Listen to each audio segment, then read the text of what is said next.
Hey friends, so today I want to talk about niche research. Now I don't know how people pronounce it. I pronounce it niche. If you want to pronounce it niche, that's completely up to you. Take responsibility for it. Own it, be a boss. Anyway, let's get back to it. So niche research, I'm going to show you two ways that you can go about niche research. There are many more ways you can do this, but I just want to focus on two ways today.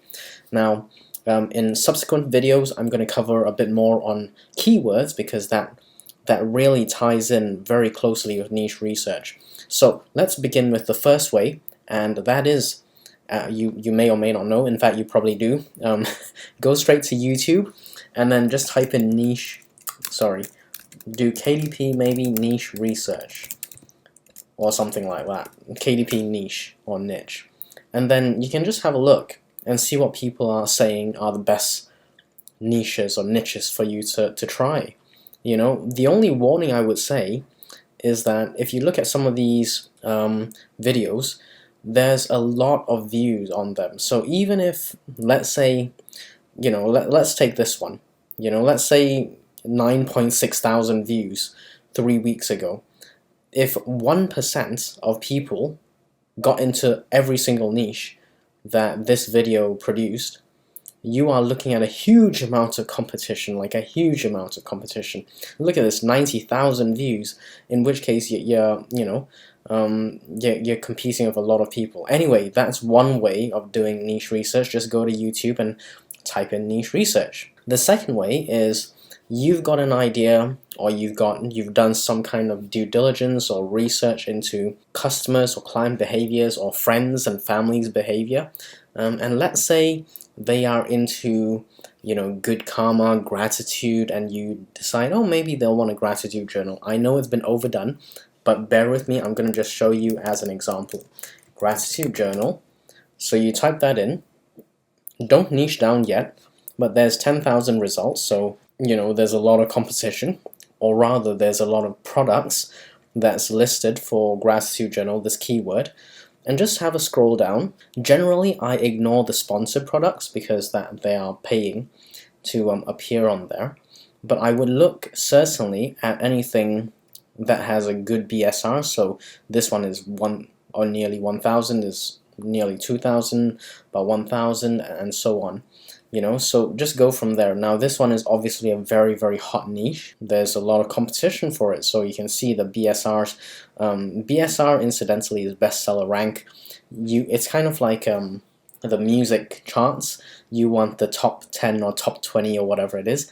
So the lower the number, the better it is. Okay, so these are very low numbers. You can see 67, 15,000, 5,000. These are selling multiples a day, 1,000 plus, you know. Now the good thing is this is a very popular niche. The downside is it's very competitive. So you need to kind of decide what is suitable for you. Me personally, I would like to get this competitive search results down a bit personally. I know you don't have to, especially if you're running ads, then maybe you can focus on running ads to get to page 1. It will probably take a bit of capital to get there, but you can totally do that. But my point around niche research is put in a keyword and then have a scroll, you know, ignoring the sponsored products, have a scroll and just have a look at the BSRs over here and see if it's what you want to compete with. I know it's kind of vague, and the reason it's vague is because I don't know if you plan to run ads on it. If you plan to run ads on it, then it doesn't matter if it's very competitive. If you got the budget and you can, you know, throw some money on, maybe you'll get on page 1. You know, and if you're getting, let's say, these sponsor products, even at 15,000 or 67,000, it may be worth your while. I don't know how much these ads will cost. I imagine quite a bit. It's a competitive space. But my point is, you need to find something that you are comfortable with between juggling the BSR, so the bestseller rank, the low bestseller rank, the keyword, and the search results. There is a balance you need to strike. Okay, now personally, I would aim for ideally about 1,000 or less, maybe even 2,000 or 3,000, but certainly not more than 5,000. That'll be my preference. and then I would go down here, and the bestseller rank that I would like to see, obviously the lower the better, but anything, I would say maybe 500,000 or less for me would be okay. Ideally, I even wanted 100,000 or less, because then I know at least it's making some sales regularly. The bestseller rank changes frequently. I think it's every hour or so.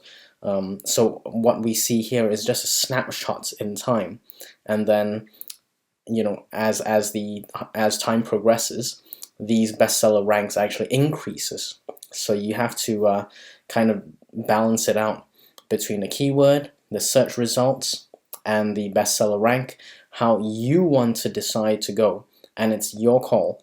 What I would suggest is you have to experiment, and this takes time. It's kind of like I don't know if you guys had like science classes back in the day, back when I was younger. I did some science classes, and there was always some kind of experiment, and this is literally an experiment. You have to try to see what keywords get what kind of bestseller ranks over here, and how many search results, and then, you know, the better combination you can get, the better your results may be. Obviously it depends on the cover, it depends also on your interior, your marketing, so it's not just getting the keywords right, but it's certainly part of it. So that's what I wanted to, you know, talk about today on niche research. So the first one was, you can just type in KDP niche or niche research. Again, the warning would be, if people are looking at this, 175,000 views, and if 1% of those people all went into those 10 niches that is being discussed, then you are looking at a highly competitive niche. Obviously, I would suggest you niche down, and then the other way you could do it is you come up with ideas yourself, and then drill down from there, according to the bestseller rank, the search results, and go from there. Okay, so if you enjoyed the video, smash the like button. I shall see you next time. Have a great day, everyone.